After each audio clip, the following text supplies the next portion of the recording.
So దేశవ్యాప్తంగా సంచలనం సృష్టిస్తున్నటువంటి Jan Lokpal survey ఇప్పుడు జరగబోయేటువంటి 5 రాష్ట్రాలకు సంబంధించి కూడా సర్వే రిపోర్ట్లు విడుదల చేయడం అనేది జరిగింది. రీసెంట్గా జమ్మూ కాశ్మీర్లో ఎలక్షన్స్ అయినాయి. సో జమ్మూ కాశ్మీర్లో గెలుపు ఎవరిది?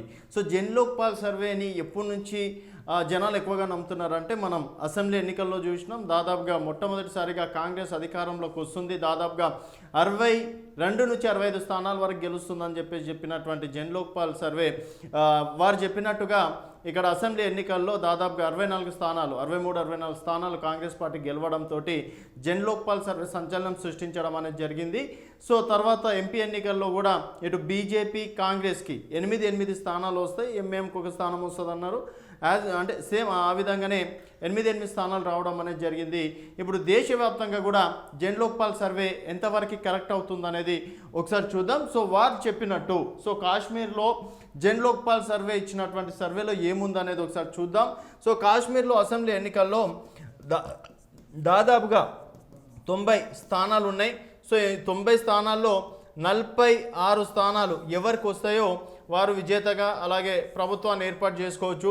సో గతంలో బీజేపీ అలాగే పీడీపీ ఇద్దరు కలిసి అలయన్స్లో ప్రభుత్వాన్ని ఏర్పాటు చేయడం అనేది జరిగింది. తర్వాత రెండోసారి మోడీ ప్రభుత్వం అధికారంలోకి వచ్చిన తర్వాత ఆర్టికల్ 370 అలాగే 35A తొలగించి జమ్మూ కాశ్మీర్లో తర్వాత అంటే ఎన్నికలు అనేది జరగలేదు. మరి ఇప్పుడు రాజకీయం మొత్తం ఆర్టికల్ 370 మీదనే జరుగుతుంది. మళ్ళీ అంటే కాంగ్రెస్ ప్రభుత్వం అధికారంలోకి వస్తే, ఇండియా కూటమి అధికారంలోకి వస్తే ఆర్టికల్ 370 గురించి మళ్ళీ ఒకసారి ఆలోచిస్తామని చెప్పేసి రాహుల్ గాంధీ చెప్పారు.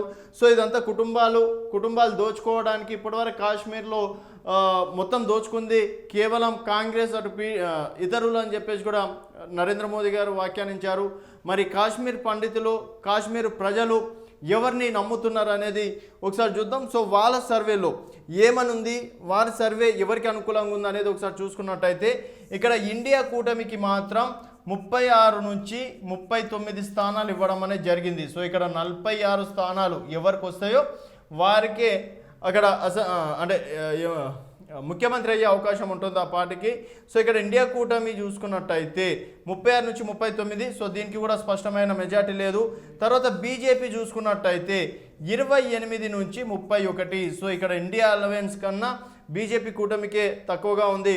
కేవలం 28 నుంచి 31 స్థానాలు మాత్రమే బీజేపీ కూటమికి వచ్చే అవకాశాలు ఉన్నాయని చెప్పేసి జన్ లోక్పాల్ సర్వే చెప్పింది. పీడీపీకి సంబంధించి చూసుకున్నట్టయితే 13 నుంచి 16 స్థానాలు వచ్చే అవకాశం ఉంది. మిగిలిన వారికి 7 నుంచి 10 స్థానాలు వచ్చే అవకాశం ఉందని చెప్పేసి అంటున్నారు. ఒకవేళ ఈ అదర్స్ బీజేపీ కలుపుకున్నా కూడా ఒకవేళ 31 అంటే 41 స్థానాలు మాత్రమే బీజేపీకి వచ్చే అవకాశం ఉంది.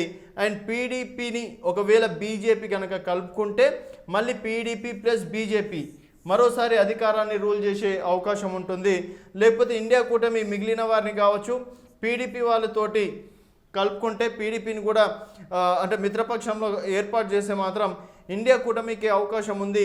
సో ఇప్పుడు వరకు ప్రస్తుతం ఉన్న పరిస్థితులను బట్టి ఇండియా కూటమికి 36 నుంచి 39, బీజేపీకి 28 నుంచి 31, పీడీపీకి 13 నుంచి 16, మిగిలిన వారికి 7 నుంచి 10 స్థానాలు అని చెప్పేసి కూడా చాలా క్లియర్ కట్గా జన్ లోక్పాల్ సర్వే చెప్పింది.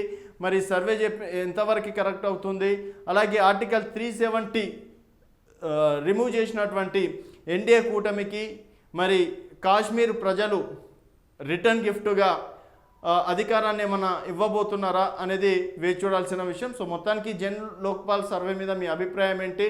అండ్ డెఫినెట్గా అక్కడ ఎవరు అధికారంలోకి వచ్చే అవకాశాలు ఉన్నాయనేది మీ అభిప్రాయాల కింద కామెంట్ రూపంలో తెలియజేయండి. చూస్తూనే ఉండండి తెలంగాణ వెలుగు.